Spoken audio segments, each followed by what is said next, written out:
Rasa penasaran saya mengenai apa yang terjadi di Selat Malaka membuat saya terjun langsung untuk meliput salah satu jalur terpenting dan tersibuk di dunia ini.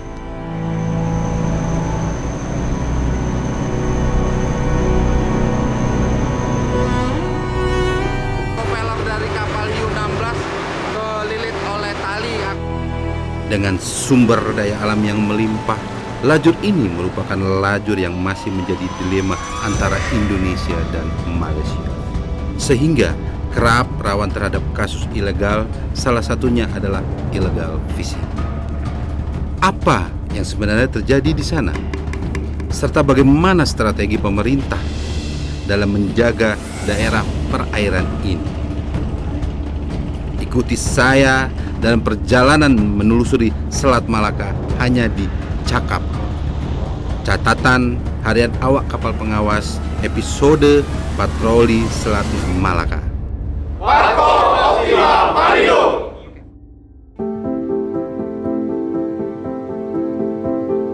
Please watch your luggages.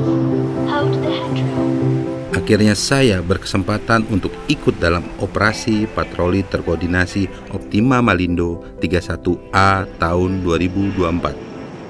Perjalanan saya dimulai dari Bandara Soekarno-Hatta, Jakarta ke Bandara Kuala Namu, medan yang ditempuh dalam 2,5 jam.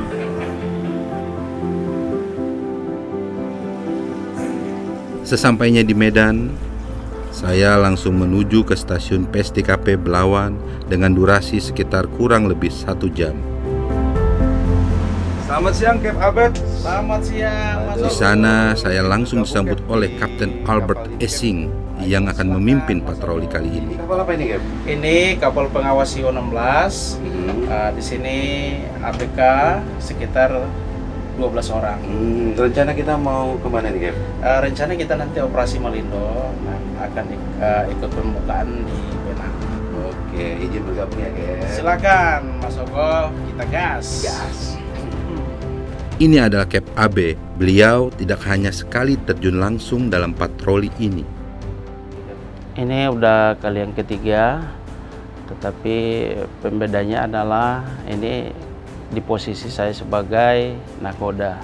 Dulu pernah di Hiu 3, kemudian pernah juga di Hiu Macan Tutul, tetapi posisinya di Port Klang bukan di Penang. Next slide kita ya.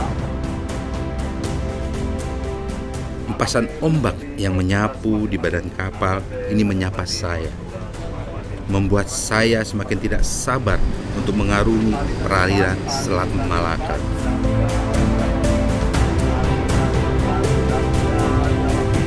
Perjalanan dimulai dari sini, dari Medan. Kita akan mengikuti kegiatan patroli bersama Malaysia dan Indonesia dengan onboard di kapal Hiu 16 KKP. Perjalanan kami akan dimulai dari destinasi pertama kita, yaitu negeri jiran, tepatnya di Pulau Pinang, tempat temu seluruh kapal pengawas Patkor Optima Malindo 31A Indonesia. Kamar tamu, kita mau lihat gimana nih isi ke dalam kamarnya. Sekarang saya sedang dituntun ke kamar tamu yang nantinya akan saya inapi dalam seminggu ke depan. Nah, ini dia kamarku selama seminggu nanti. Aku akan mengikuti kegiatan patroli Malindo Malaysia Indonesia. Seminggu ke depan aku akan tidur di sini, di kamar yang istimewa, imut tapi nyaman. Kita lihat yuk, cek. Pasti kalian penasaran, seperti apa kamar tamu di dalam kapal ini? Ini kasurnya lumayan nyaman, space-nya juga cukup untuk 1 orang. Ada penerangan yang lumayan terang, AC juga ada, sama ada TV-nya juga nih, teman-teman. Ada TV, kamar mandi juga ada. Coba masuk sini. Di sini kita lihat nih. Sini. Nah, ini ada lemari juga nih. Ada lemari cukup untuk kita masukin baju. Baju kita masukin ke sini. Nah, ini ada telepon dalam keadaan darurat. Jadi kalau teman-teman kenapa-napa di kamar, langsung aja telepon untuk anjungan ke depan. Jadi mereka langsung akan menyampari teman-teman. Pokoknya nikmati perjalanan ini ke patroli bersama Malindo Malaysia Indonesia. Saya sempat mencari tahu mengenai Selat Malaka ini, mendapati bahwa jalur ini memiliki peran yang penting sejak zaman kuno hingga sekarang. Karena Selat Malaka menjadi salah satu lajur terpenting bagi perdagangan di dunia yang menghubungkan Samudra Hindia dan Pasifik. Mulai dari Eropa, Timur Tengah, dan Asia Selatan, dengan Asia Tenggara dan Asia Timur. Tak hayal, lajur ini dijuluki sebagai lajur sutra laut, penghubung timur dan barat. Zaman sejarah tadi, itu sudah menjadi tempat yang penting untuk pelayaran. Jadi pengangkutan barang dan orang itu dari zaman dulu sudah sangat marak dilakukan di sana. Sehingga kalau kita bicara sekarang misalnya, sampai sekarang ya, perdagangan dunia itu volumenya tinggi sekali lewat Selat Malaka. Jadi kita bisa lihat sekarang, kalau misalnya Selat Malaka itu gagal kita amankan misalnya gitu ya, maka dia tidak hanya berpengaruh kepada Indonesia, Malaysia, dan Singapura, tapi berpengaruh kepada dunia.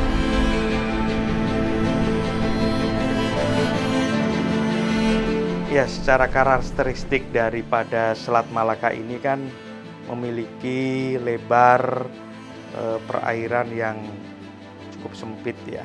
Untuk di ujung selatan itu mungkin sekira 40-50 mile, kemudian melebar sampai ke utara itu kurang lebih 250 nautical mile. Sebenarnya panjangnya hampir kurang lebih 500 nautical mile. Namun aktivitas padat dengan yang sudah sempit, tapi aktivitas padat oleh kapal-kapal baik perikanan ataupun kapal niaga, karena memang itu adalah jalur internasional juga ya, jalur internasional, sehingga tentunya potensi kerawanan ya terhadap pelanggaran, mau pelanggaran terkait dengan perikanan, pelanggaran terkait dengan pidana lainnya ya, seperti perdagangan orang, kemudian narkoba ya, termasuk human trafficking, itu juga kental di Selat Malaka itu.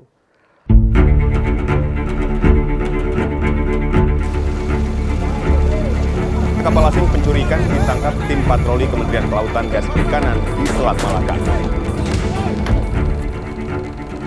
Kalau kita melakukan penangkapan di Selat Malaka terhadap KIA, khusus Malaysia ini, modusnya hampir sama, yaitu mereka melakukan penangkapan ikan di wilayah perbatasan, jadi kemudian masuk hingga ke landas kontinen kita sampai wilayah yurisdiksi kita ya. Kemudian manakala melihat kapal patroli kita, modusnya menceburkan diri.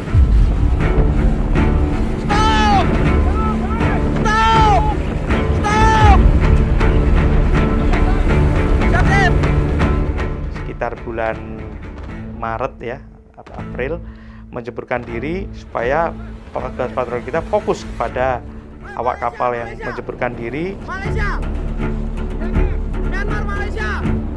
Ketakutan, jadi awalnya itu ketakutan, jadi makanya memang mereka berusaha untuk meloloskan diri dengan cara menceburkan diri ke laut.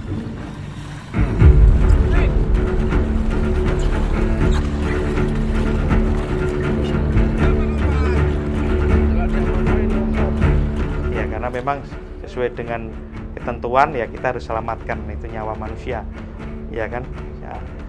Tapi alhamdulillah dengan kejelian dan kesigapan petugas ya, alhamdulillah orangnya juga bisa diselamatkan, kapalnya juga bisa dilumpuhkan, seperti itu. Kita harus mulai dari awal banget ya. Ketika Indonesia merdeka, katakan kita mulai dari merdeka dulu. 45 kita merdeka. Waktu itu belum ada aturan main tentang pembagian laut seperti yang kita punya sekarang, yaitu UNCLOS, United Nations Convention on the Law of the Sea. Waktu itu kan belum ada. Nah, waktu itu yang ada adalah aturan-aturan tentang pengaturan laut yang memang berlaku saat itu. Contohnya apa?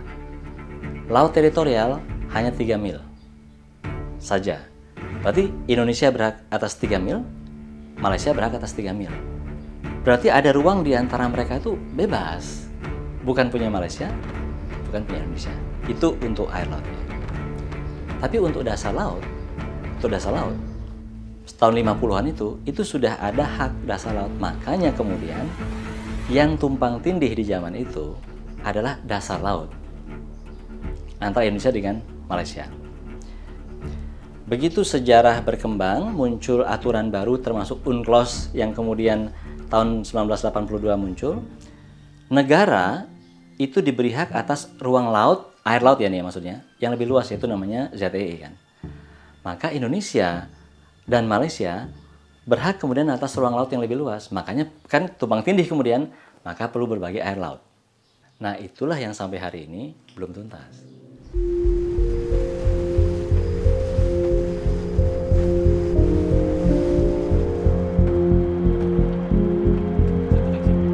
Sebelum Fajar menyingsing, Kep AB berinisiatif untuk menjelaskan mengenai perjanjian antara Indonesia dan Malaysia di Selat Malaka yang sudah disepakati oleh kedua belah pihak. Ada 3 garis, garis teritorial, landas kontinen, dan JTE Indonesia-Malaysia.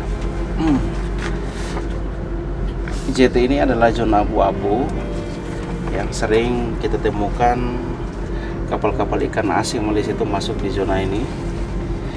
Jadi sesuai dengan perjanjian kedua negara MOU bahwa ketika menemukan kapal ikan yang operasi daerah sini, kita langsung lakukan request to leave atau kita berhentikan dan suruh mereka kembali ke wilayah perairan Malaysia. Ya. Wilayah abu-abu di Selat Malaka sebagaimana MOU Common Guideline antara Indonesia Malaysia sudah ditentukan titik-titiknya berada di mana, sehingga kita di pemerintah Indonesia juga tetap menghormati itu ya, sehingga ada beberapa langkah-langkah tindakan yang dilakukan oleh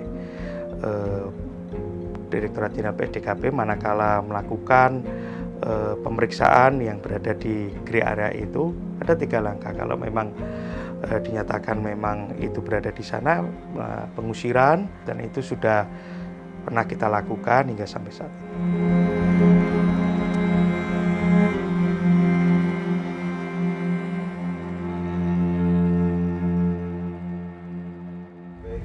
AKP 16 persiapan peran pemeriksaan.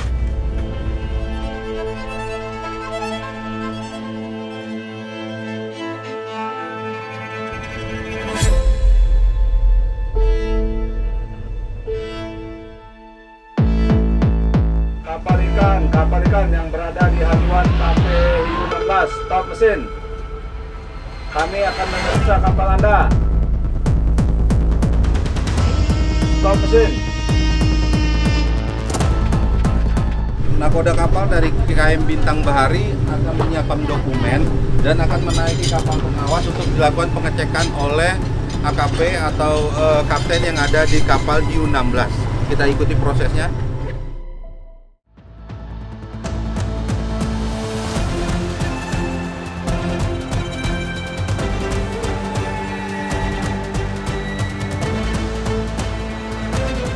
Clear, tidak ada permasalahan. Surat-surat saya kembalikan kembali. Silakan Bapak tanda tangan di sini. Sini ya Pak ya. Sini ya. Ya. Besok ya. Pak Irfan Fahmi, pernah nggak sih Bapak mau tidak mempunyai surat yang lengkap gitu dalam melakukan kegiatan penangkapan ikan? Nggak pernah lah Pak. Nggak pernah ya. Selalu lengkap ya? Selalu lengkap. Kalau nggak lengkap kami nggak berangkat. Oh, kalau nggak lengkap kami nggak berangkat ya. Pak, sehat ya? Sehat, alhamdulillah. Ya, syukur. Jadi udah 8 hari operasi Pak ya? Hari operasi. Surat lengkap semua. Alhamdulillah. Selama saya meliput, saya kagum melihat kesiagapan awak kapal Hiu 16 dalam melakukan tugasnya. Ketegasan dan kinerja mereka patut untuk diapresiasi. Kebanyakan yang ditemui adalah kapal-kapal Indonesia yang berada di zona Selat Malaka ini. Tidak pandang bulu, pengecekan pun dilakukan.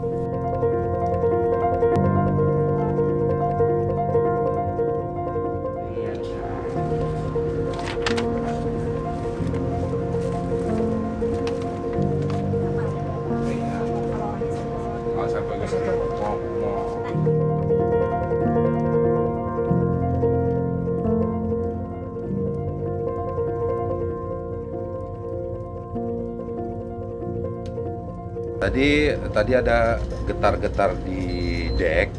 Ternyata setelah saya bertanya dengan Bang Anton, ada propeller itu nyangkut tali atau biasanya pancing kapal ikan yang menyangkut ke propeller yang menyebabkan getaran di engine belakang. Itu berasa sekali di dek sini. Nah, Bang Anton sudah konfirmasi di bagian engine untuk melakukan pembebasan tali dari propeller. Nanti AKP akan menyelam ke bawah dan memutuskan jaring atau tali yang menyangkut di propeller KP Hiu 16. Sebuah kegagahan dan kepiawaian AKP tidak luput dari musibah yang menimpa prajurit kita, seperti di KP Hiu 16 ini. Kapal terjerat situasi yang rumit. Awak kapal Hiu 16 pun sempat kesulitan dalam menyelesaikan masalah ini.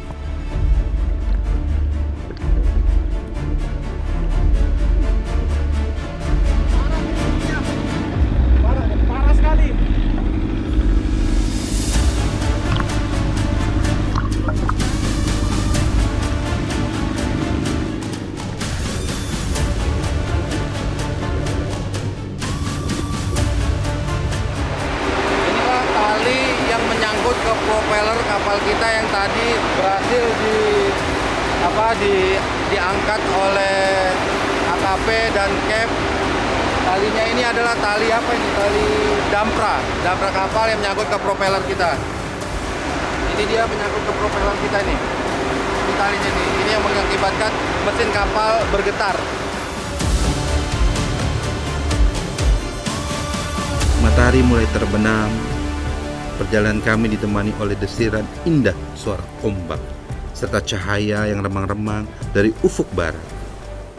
Di sini kami sudah berlayar dari stasiun PSDKP Belawan menuju ke negeri jiran, Pulau Pinang, Malaysia.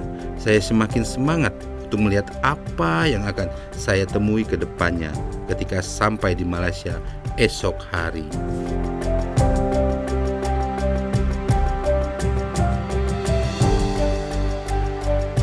Keesokan harinya, di pagi hari yang cerah, saya mendapati jika perjalanan kita sudah mendekati tujuan awal, yaitu Pulau Pinang, negeri jiran Malaysia.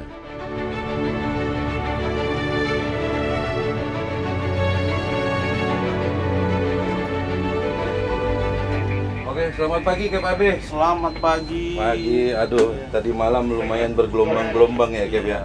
Nah, ini udah kapal apa aja nih Cap yang udah kelihatan di cakrawala kita ini Cap? Pertama di haluan kita udah nampak itu KN Belut Laut. KN Belut Laut. Kemudian KRI Celurit. KRI Celurit. Jadi ya, udah 3 instansi ini sudah mulai bergabung ya Cap di pelabuhan Malaysia ya Cap. Ya.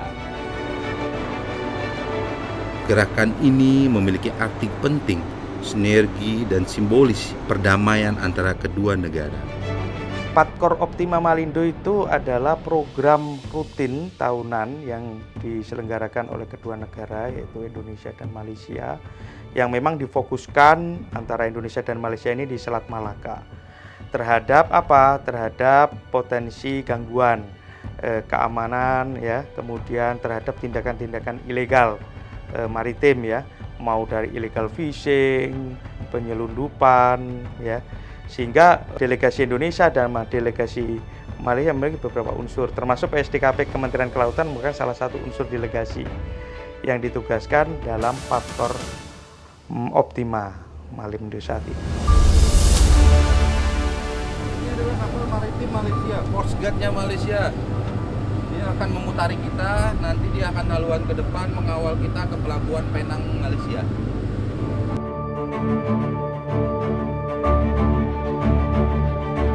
Sayup-sayup bayangan dermaga jeti Swettenham Pearl Cruise Terminal, Pulau Pinang, Malaysia sudah nampak di pandangan kami. Lalu dengan sigap, Cap Abe pun memberikan komando untuk menyandarkan kapal. Terlihat sudah ada beberapa unsur laut Patkor Optima Malindo 31A yang terlebih dahulu berlabuh di dermaga sebelum kapal kami tiba. Ketika menampakkan kaki di Penang, saya menyadari perbedaannya dengan Indonesia dan saya tergugah untuk bisa mengenal lebih dalam. Namun, saya tidak boleh kalut karena besok ada hari besar bagi saya. Untuk pertama kalinya, saya bisa melihat secara langsung pembukaan Patkor Malindo yang dipimpin oleh Bakamla dan AMPM Malaysia. Yang sering berlaku di perairan Selat Malaka yang sejak sekian lama juga, seperti kegiatan rompakan di laut, kegiatan penyeludupan serta berbagai aktiviti jenayah lintas sepadan yang berlaku akan memberikan impak keselamatan di perairan Selat Malaka. Hari ini juga kita akan mengikuti pembukaan Operasi Patkor Optima 31A 2024 antara Malaysia dan Indonesia atau Malindo.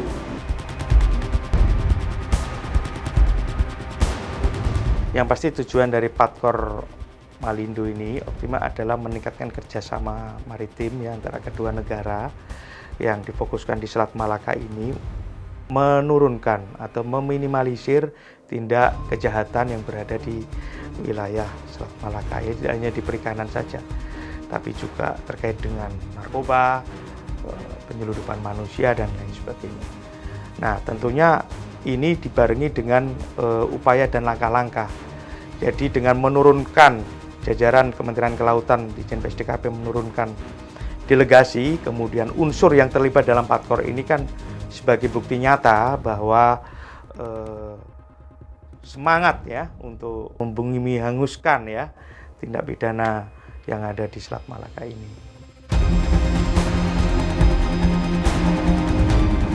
Lapor, KPI 16 dalam keadaan aman dan selanjutnya siap terima kunjungan.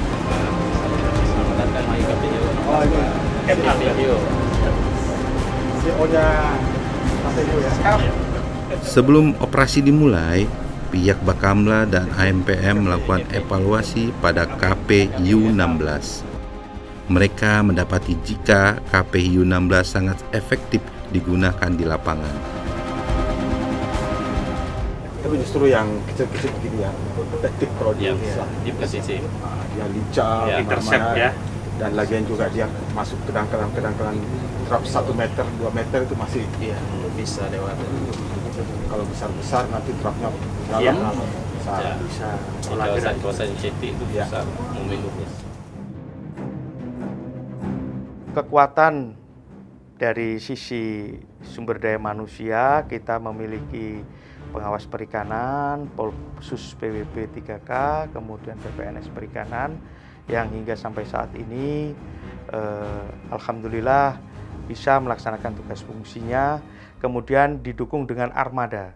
Kita memiliki 3 armada kapal pengawas kelautan dan perikanan U16, U01 dan U8 untuk mengcover khususnya di wilayah Selat Malaka WPP 571. Tidak hanya kapal asing tapi juga kapal ikan Indonesia ya, kaitannya dengan implementasi kebijakan Bapak Menteri Kelautan penangkapan ikan terukur untuk memastikan bahwa itu terimplementasi dengan baik.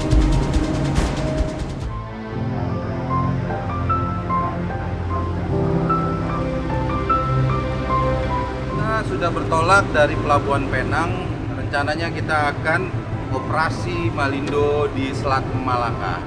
Akhirnya, momen yang saya nantikan telah tiba. Saya menyaksikan secara langsung betapa gagahnya seluruh aset patroli yang baru bertolak dari Pulau Penang.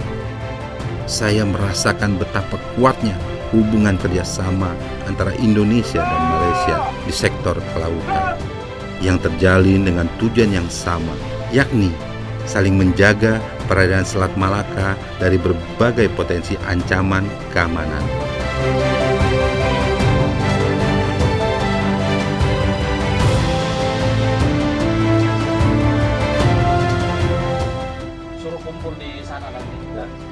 Waktu pun cepat berlalu, tak terasa seminggu telah terlewati.